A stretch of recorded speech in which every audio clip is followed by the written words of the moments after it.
Okay, so we're in Luke chapter 16, and the plan for the chapter is we're going to focus on the first half this Sunday, and then, Lord willing, Josh is going to focus on the last half next Sunday. So the parable of the rich man and Lazarus will be next Sunday's class. But they all kind of, those two tie together. We'll try to loosely tie them together, and then Josh will tie them together more strongly next week. What is the setting for this parable? What's going on? Who's the audience?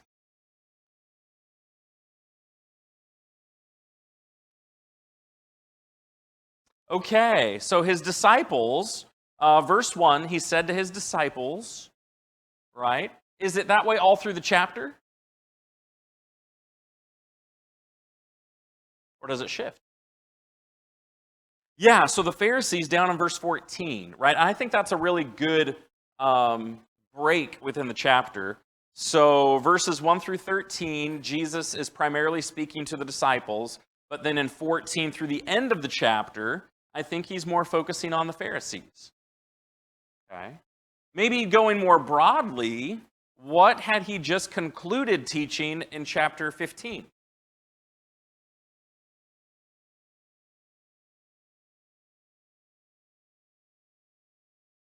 Yeah, the lost chapter, right? All of the lost things. But the last teaching in there was the parable of the prodigal son. So if you tie the prodigal son in with 16, what might be one of the themes that kind of weaves its way through that chapter and a half? What was it that the prodigal son wanted?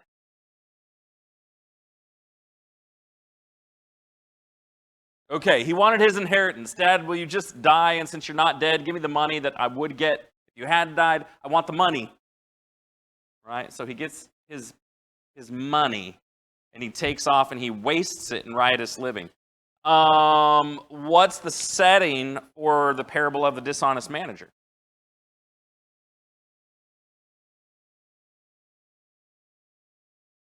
Like Scrooge McDuck. Okay, we've got money. We've got money. And then at the end of the chapter, is it the wise man and Lazarus? Y'all are going to kill me this morning. The rich man and Lazarus. Money. So what we've got that kind of weaves through all of this chapter and a half is this idea of physical possessions. And what do disciples do with that? And what did the Pharisees do with that? And what was their focus? And what should it have been? And all of that. So we're going to try to trace that theme as we go through. Do you all see any other connections in the larger context that you think we should pay attention to before we get started?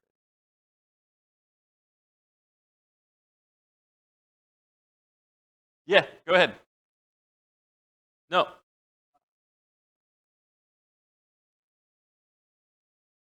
Yeah. Yeah.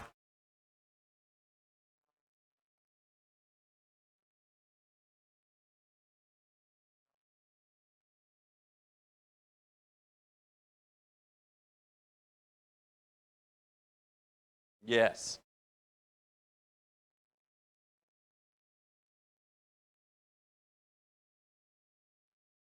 Yeah.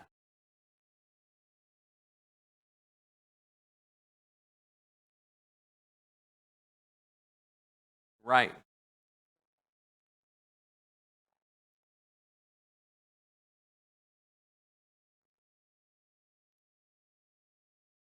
It's true. Amen. Yeah. Yeah.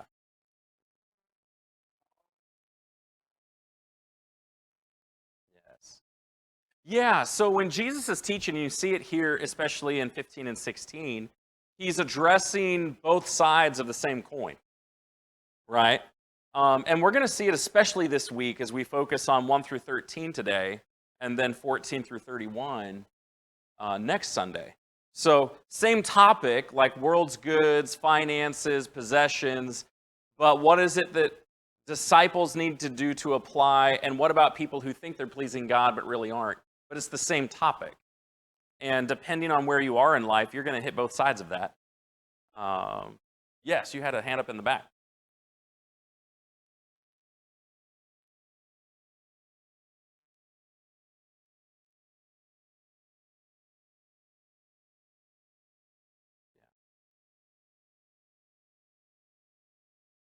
Sure. Anybody else? Okay, let me ask a question. Before we read the parable, was this a hard parable for you to prepare for?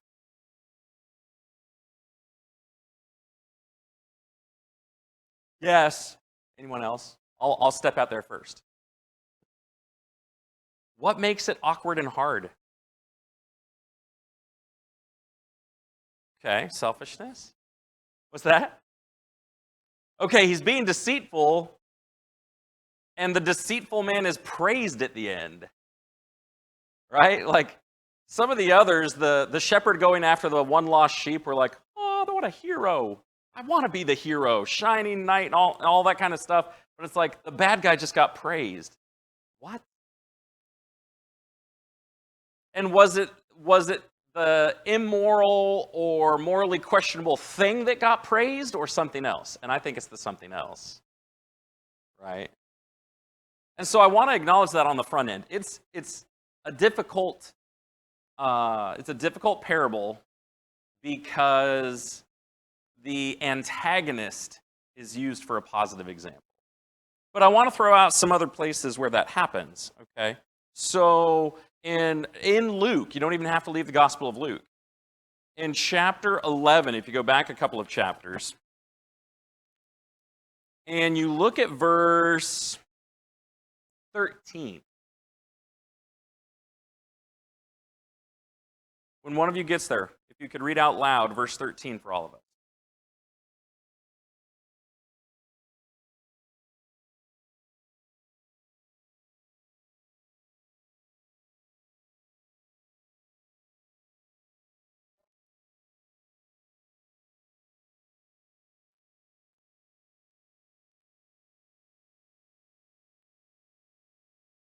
Okay, thank you.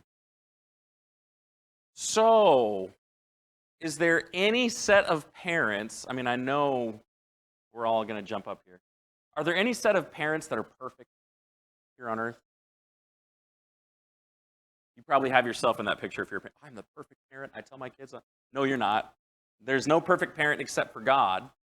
But he actually says, if you as evil parents do good things sometimes, then what do you think God is going to do who is perfect? So he uses an evil example, and then he says, hey, let's learn a lesson from that. Let's go even a little bit maybe more concrete. Go forward to Luke 18.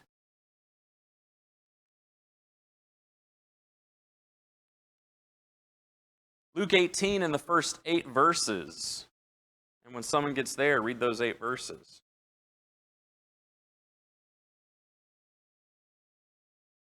One through 8.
Okay, what is this judge like?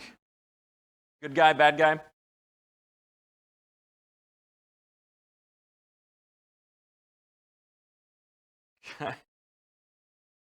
He's irreverent toward God, so he doesn't fear God, and he has a lack of respect for mankind. So he's breaking both of the commandments. Don't like God, don't like people. Is that the guy you want to go before a judge? And what's his first response to this widow that goes before him? Is he fair and just?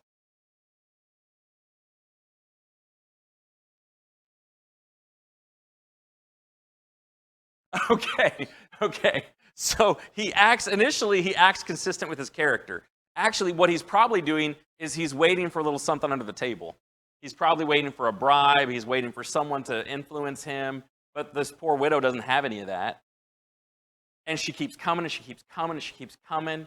And so finally he's like, oh, this woman is the bane of my existence. To get her out of here, I will finally do what's right. It's not because he fears God. It's not because he loves her. He's just like, this is inconveniencing me, so I'm going to finally do what you want me to get you out. So again, there's this contrast. There's this lesson. If a wicked person will occasionally do the right thing, then what is a just judge, God, the perfect judge, what will he do when people that he cares about cry out to him on an ongoing basis? He's going to hear them. And he's going to respond, okay? Because he does love his image bearers.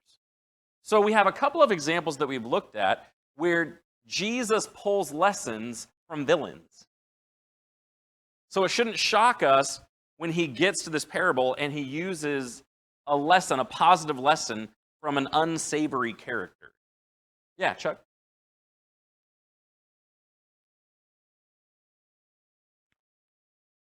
Yes, that's right. When he responds, it's not because he's tired of you. Yeah, good point. Great point. Okay, then let's read the parable. And there's some, like if you look this up in a commentary, depending on your commentary, they're going to shorten or abbreviate the parable. They'll say the parable ends at verse 7, and then you've got Jesus's comments. I don't think so. My personal opinion is you've got the parable down through about verse 9. Okay? And he's making application in verse 9.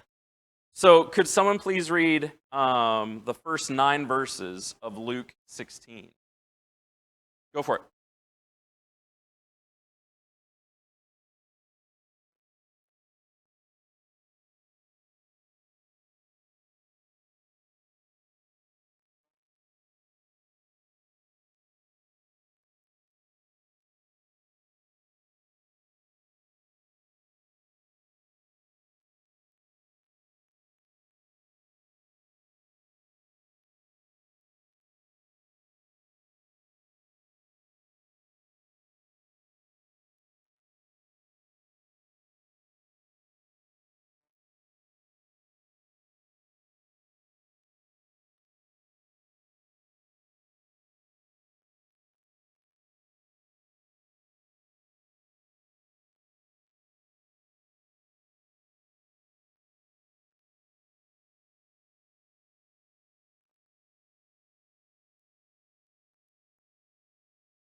Next verse.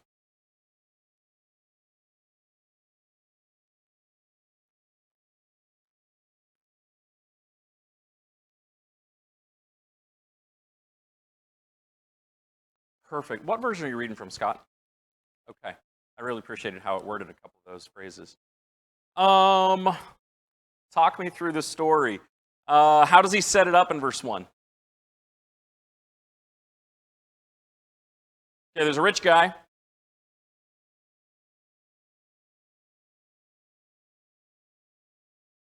Okay. He had an associate. He had an employee, right? So someone underneath him that was a manager. And that word is used so many times in these handful of verses. It's actually grating to my ear to hear it, just how many times he uses it. right? He had a manager. Take an account of your management. You can no longer be manager. So the manager said, he's taking away my management. Going to be removed from management. So the dishonest manager was praised. So there's this emphasis on the role that he had been given. Was it his stuff? It wasn't. It was his employer's stuff. It was his master's stuff. What would we call that if you are given charge over something that's not yours? What's that? Okay, so embezzling. There may have been that going on. Stewardship, yeah. He's been entrusted with a stewardship, and he's going to have to give an accounting of that. That's what's going on here. And the verdict has already been given. What has the master decided before he gets the final report? You're done.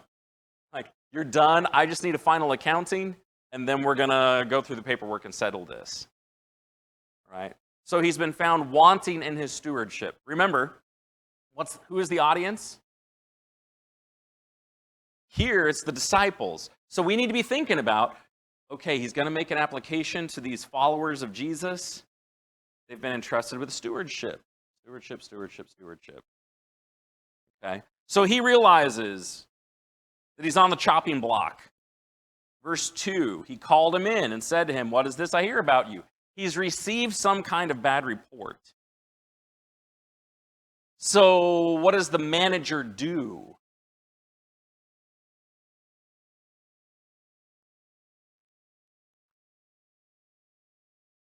Yes.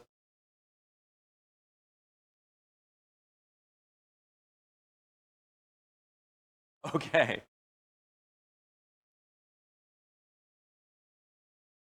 That's a great summary. That's a really good summary. Yeah, I like how he takes stock. I think there's some value in that. We'll make some application of that. And he's honest enough with himself to be like, these office hands can't pick up a shovel. Or maybe it's because of my age, the back can't handle it. But Scott hit it when he said he's too proud to ask for help. So there's pride involved there. So he comes up with a different plan. And that plan involves who? Yeah, these clients, right? So he's been taking resources from these people, and he needs to pay, or they need to make payment. Where are we? Yeah, the master's debtors. So he has to make repayment back to these people. And he starts saying, hey, pull out your invoice, and you tell me what it says on a piece of paper. And then I'm going to give you the going out of or getting fired sale. We're going to have a fire sale here. And there are different amounts. One percentage is like 50%. Okay, another is less than that, but still it's significant. Let's talk about that amount for a second. What is he doing there? Because what you think about what he's doing here is going to influence the conclusion that you reach. And we need to bring culture into this, so their culture, not ours. Although this applies the same way. You've got a debtor. You borrow something from a debtor, and there are terms to that loan. And usually the loan will include something that accumulates over time. Interest. Okay, odds are high that what he's dealing with here is the loan with the debtor along with some interest.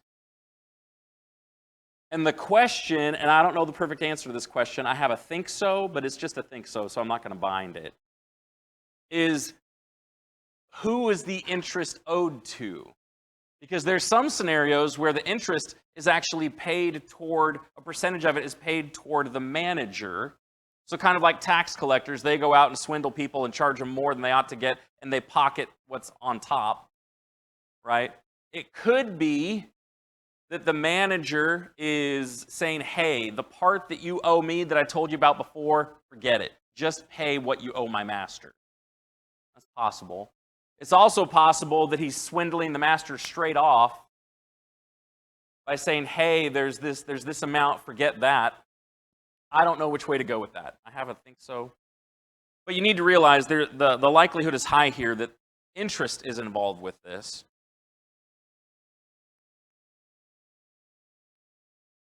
Yeah.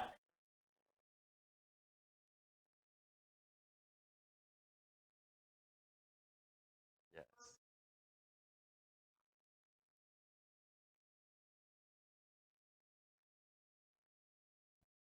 Right?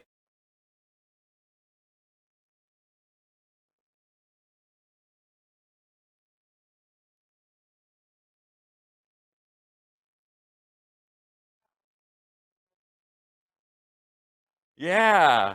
Hey, I've got room in my accounting over here. Why don't you come? Yeah. Right. It is. It totally is. So whether he's shorting himself in the short term or whether he's shorting the master in the short term, at the end of the day, it doesn't really matter because the point is he's shorting somebody to do a favor for these guys that owe, so he's ingratiating himself with them. Right? Yeah, Mike. He is. Maybe not publicly to the debtors, but with his master he is. Yeah.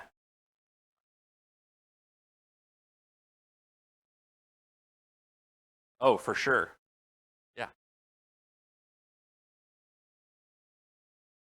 No. This one, no.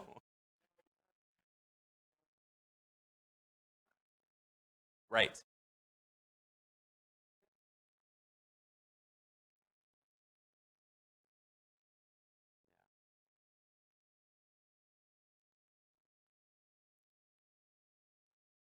Right. He's still acting in the same way. And so this is the point in this parable. There's no redemption of this manager. It's not the moral quality or the moral character of this man that Jesus is like, do that. There's something else. Right? He doesn't want us to copy the slack, or I don't want to give it away before we get there. But I think that's a powerful point, that he doesn't change through this. He's the same at the beginning of the parable as at the end of the parable. Okay? So let's keep going. When the master finally sits down with them, after the manager has had this conversation with the debtors, the master brings them back in, realizes what's happened, and what does he say? He compliments him. He commends him in verse 8. It is.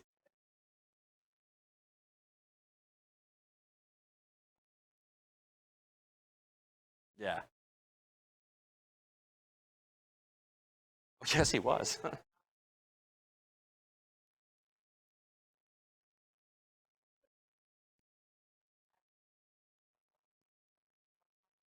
On the way out. So, like, on the way out, you got one more over on me. Good job. Good job. And it was to your benefit. Good job. Um, there's a word that's used there. He commends him for his what? Shrewdness. Okay, he commends him for his shrewdness. Please don't read a moral failure into that word. When we use that word sometimes, we imply a moral failure. Jesus is not here. Okay, there's something else going on with this. You've got to keep going. The master commends the dishonest manager for his shrewdness, for the sons of this world are more shrewd in dealing with their own generation than the sons of light. He's saying there are some things that the sons of light could learn here. And by sons of light, he means God's people. God's people can learn something here. I tell you, make friends for yourselves by means of unrighteous wealth, so that when it fails, they may receive you into eternal dwellings. So, I'm going to move pretty quick here in the next 5 minutes so that we can get to some application and then also spend some time on 10 through 13. Okay, and then I'll leave the last of the chapter to Josh for next week. I'm going to suggest 4 things that I think demonstrate the shrewdness of the dishonest manager. Okay, Scott emphasized the first one. He knows what's going down. He knows he's going to lose his job. That's not going to change. But what he ends up doing is he takes inventory I think he saw the issues clearly. That's the first thing that he did well. He saw the issues clearly. I am fired. I'm prideful. I'm weak. I can't do manual labor. So he took stock, and he saw that part of his circumstances accurately. I mean, before you can take action, you have to take inventory and take stock. And so he does that. And then he starts thinking about what's going to happen when I'm no longer employed here. When I'm done here, there's a future. So what's going to happen to my future? He cares about that future. The third thing that he does is he makes provision. He starts doing what he can do to affect the outcome. And the fourth thing that he did, when he brought those guys in, when he brought the debtors in, we've got to read it and hear how Jesus describes that. So verse 5, let's go back to verse 5. So summoning his master's debtors one by one, so he's keeping them separate, kind of siloing them so they don't all get what's going on here. He summons them one by one. He said to the first, "How much do you owe my master?" And you kind of have to read in this tone of conspiracy, keep it down, but do this quick, right? How much do you owe? He's like 100 measures of oil. He said, "Take your bill, sit down quickly, and write 50." So he's like, quick, rewrite the thing. And we're going to remove 50 and say it's just 50. And then he said to another, after he's gotten that guy out, brings the next guy in, "Take your bill, sit down," right? And you're going to write 80. Like the pace quickens. The conversation isn't as long. He's just like, this is what we're going to do. So the four things, he saw the issues clearly. He cared about his future. He made provision. He moved quickly. Because he knew a judgment was coming, right? I know you want to comment. You look like you were going to say something. Okay. That's all you had. Before I move on, what do you think about those 4 points? Right? Those are things that Christians should do. The idea is, I'm aware of a coming judgment, and I need to take stock and take inventory of where I'm at with that pending judgment. I need to care about my future. And I need to make provision for myself, and I can only make provision for myself. And that provision is actually being a disciple of Jesus. Right? I need to make provision, and I need to do it quickly. There's this sense of urgency. I can't delay. I don't know when that judgment's going to come. But then the application goes beyond just that. And I think that's the part in verse 8 where he's like, they were shrewd. There's some things about this. But then you get to verse 9, and he gets a really specific application. "I tell you, make friends for yourselves by means of unrighteous wealth, so that when it fails, they may receive you into eternal dwelling." What on earth is he saying there?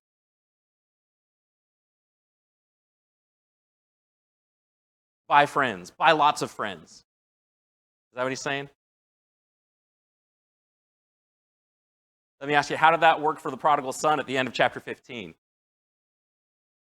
Okay, he's not saying buy friends. Okay, that is not what he's saying. Maybe this will help. So when it says, when it fails, the idea of earthly, it's not immoral wealth, it's just physical wealth versus eternal wealth.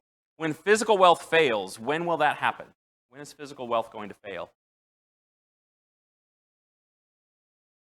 In death or the return of Jesus. Either you've died and you can't take your wealth with you, which we're going to get to at the end of the chapter, or Jesus has come back and there's no use for it for anyone anymore. So he's talking about in judgment. So he's saying there's something that you can do here that will have a spiritual benefit to you there. Are you following? So how can I be a good steward of my physical wealth here in a way, in connection with others, that will be a benefit to me later? What do you think?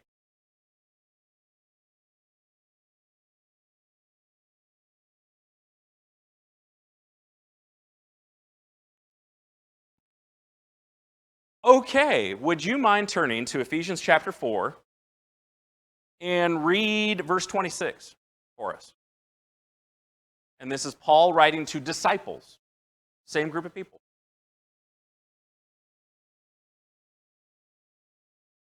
Yep.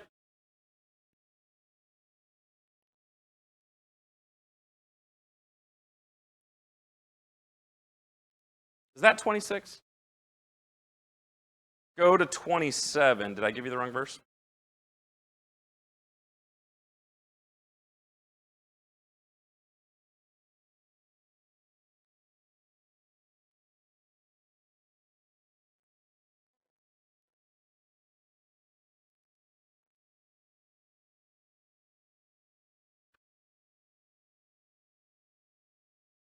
Thank you. That is the verse. I was 2 off. So the idea there, you mentioned one of the ways we can use our wealth here that will have a benefit there is if we share with people that need help. Yes, that is absolutely, and that's from the Sermon on the Mount back in Matthew, right? Store up for yourselves treasures in heaven where moth and rust do not destroy and thieves don't break in and steal, right? But it means I have to be aware and intentional and thinking about how to use my things here, right? What else? What are some other passages that might speak to how we use our things here with eternal benefit?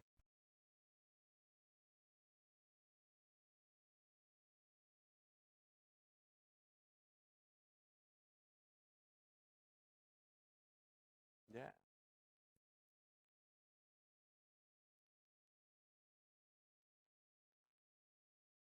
Yeah, absolutely. Yeah, glorify God with what you do and when you're generous. We have a negative example of that over in Acts chapter 5 with Ananias and Sapphira when they pretend to be more generous than they really are.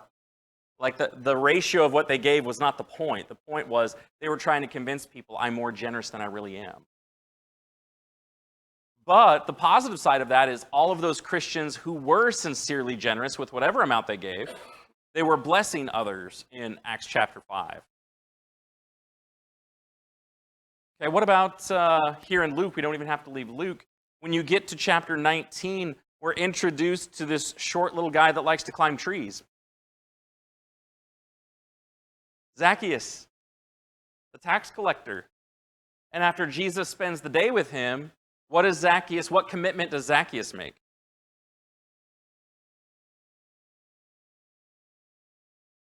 Yeah, I think he is the living example of this, right? He has realized, I don't think he makes this statement, if I have perhaps maybe done this. That's one way to read Zacchaeus' statement. Another is to realize he's saying, since I have done this, I'm going to make restitution and fix things. So that's another way. What about 1 Timothy chapter 6? And you look at verses 17 through 19 when Paul is writing to Timothy and says, to the rich in this present age, I say to do this. And it's the idea of being generous and serving and blessing others, being a good steward in that way. So let's look at 10 through 13 before we run out of time and look at how Jesus concludes this teaching. I think there's a great principle in 10. One who is faithful in a very little is also faithful in much. And one who is dishonest in a very little is also dishonest in much.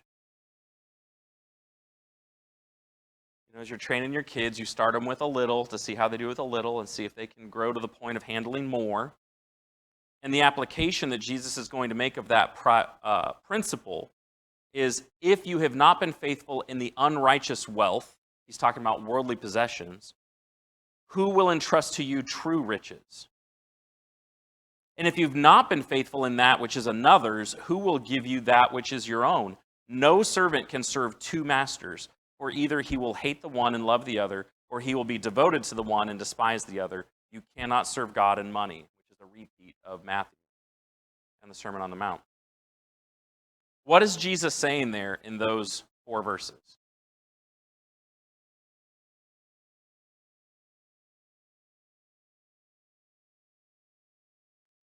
Yeah. Yeah. What we do with the few things that God has entrusted to our stewardship is going to be a demonstration of what we would do with more. So if I hoard it or I squander it and throw it all away, like if I am not a good steward of what God has given me, that's saying something about how I'm living and what I'm about.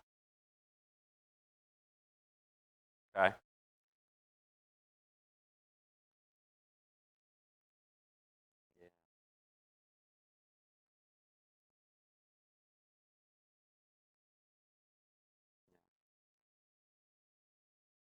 Yeah. And there's actually a twist here. Like if you're living for stuff, and this is going to lead into next week, if you're living for stuff that has been entrusted to your stewardship, like you're living for it, it's the most important thing to you, you're hoarding it, you don't want to share it, you're stingy, look at the end of verse 13. Who is really ruling over who?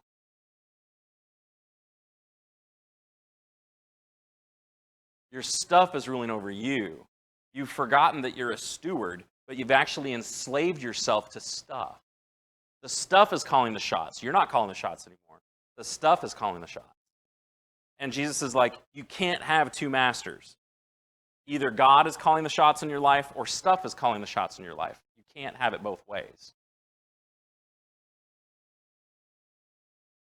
So let's back up for a second. Any questions or closing comments or anything else you want to add on to this tricky parable? Yeah. Yeah. Yeah.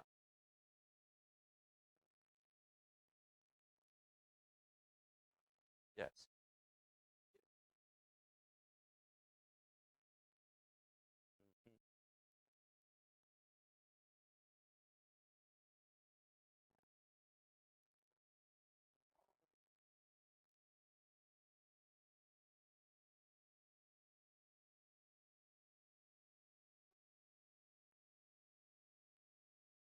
Sure.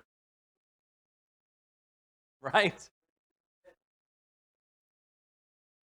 Yes. Yes, that's exactly right. No one should look at this. It's almost like Jesus' clause to say, don't make the wrong application here.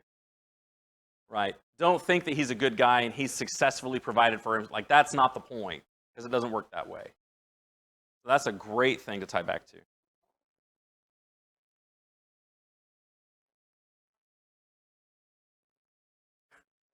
Okay.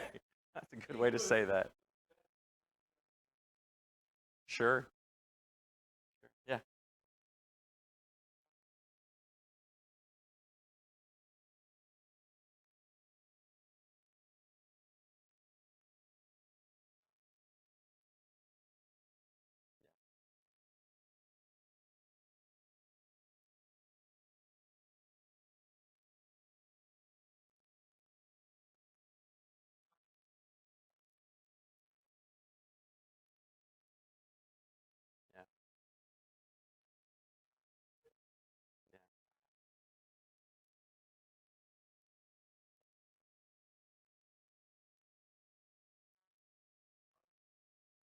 Yeah. Yeah.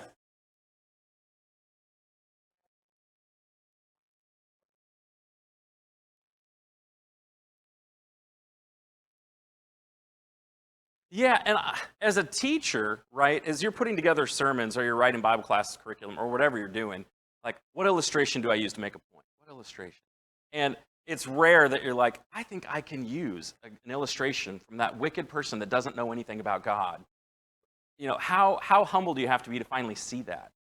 There's something there that I need to learn from, because he's actually being critical. He's being critical of the sons of light. He's like, there's something that this wicked, dishonest guy did right in his urgency and accurately evaluating. There's something he did right that you need to learn. And we can learn from that. Scott? Yeah.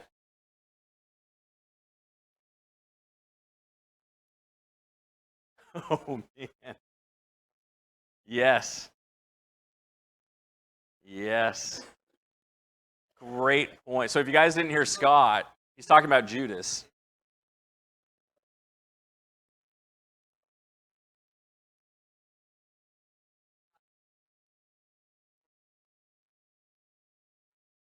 Yeah.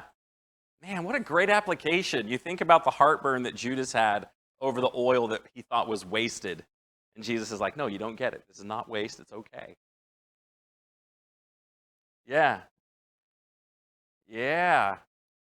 Very good. Well, I think we're at time, y'all. Josh just kind of waved at me, and doors are opening up. So I've got 1 minute. Anyone want to make a spectacularly insightful comment right now? Okay, hold your peace.